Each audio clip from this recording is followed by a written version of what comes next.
Hello everyone. Today is Sunday, December 22nd, 2019.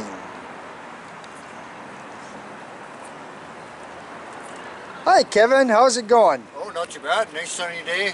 It 5 is. or 6 degrees.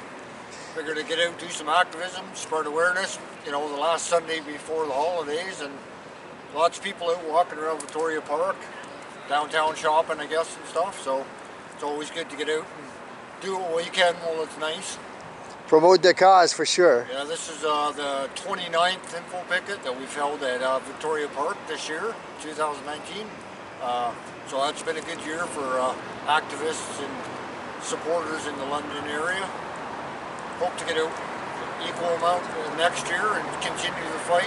You know, injured workers will never be silent. You can follow the Occupy WSIB Justice for Injured Workers page on Facebook.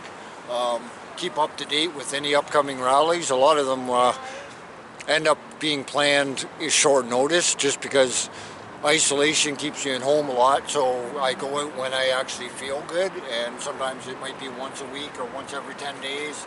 But keep up to date with those and just try to spread awareness. You know, check out the group, share some photos, share some news links, invite your friends.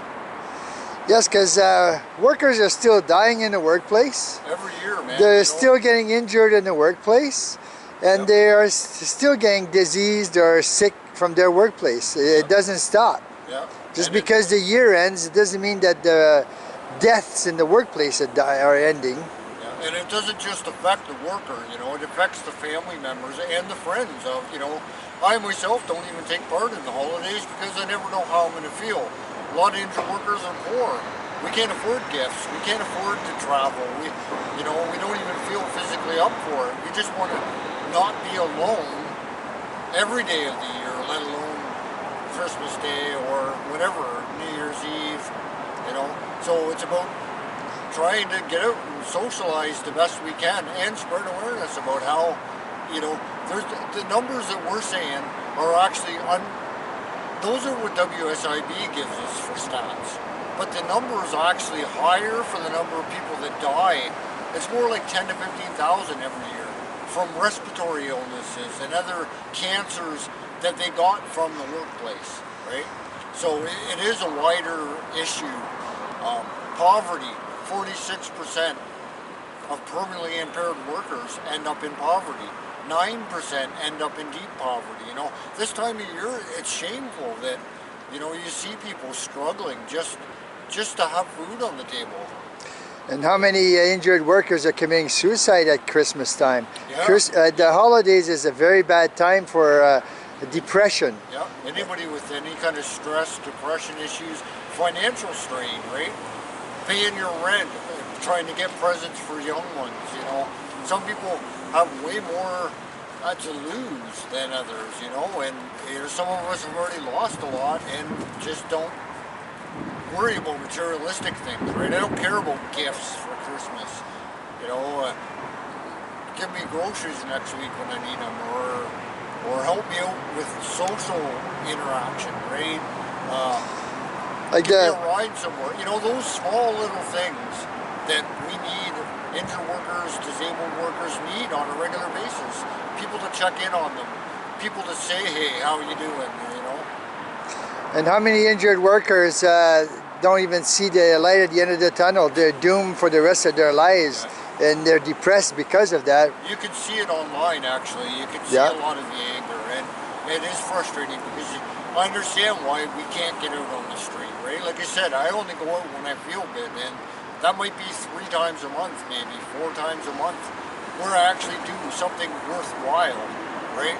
So when you're stuck at home, and depending where you are, some of these people that live in small towns, they have nowhere to go, right? There's no WSIB office to protest at. We have that here.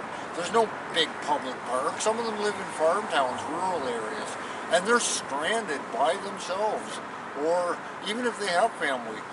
There's sometimes a dynamic that is too hard for people to grasp, you know, I'm in pain all the time, I can't do this, I can't take you here, I can't play catch with you, you know, and it's very frustrating, right? Oh, I believe you, that's for sure. That's a bad time of year for people. And one thing is that the workers of WSIB, which are on the sunshine list, will have a very nice Christmas while denying injured workers their compensation and rehabilitation. That's the sad part of it. Another thing I could say is very frustrating for injured workers is knowing that right now it happens to be a PC government, and we were screwed over by the Liberals and let down by the Liberals for years. But the fact is, in the last year, Ford government has reduced premiums, which pay for the system from employers, by $2 billion. That's what funds injured workers' benefits. That's what funds our health care, our treatment, you know. And now that that's being pushed aside, health and safety measures being cut, way more people are going to get injured and hurt and forced into this scenario. And yet the Ford government now is just taking off on vacation again. And there's a bill that could help end deeming and poverty for injured workers that is not even being looked like. It's gone through reading, I think, or second reading possibly even. But it's not passing because the Ford government is a majority government, and we need the Ford government to pass Bill 119, Respecting Injured Workers Act. You know, look it up. It's shame. It would totally end deeming and forcing injured workers into poverty. And in 2019, it's the Ford government that are the assholes. Yeah. And then before that, it was the Liberal government.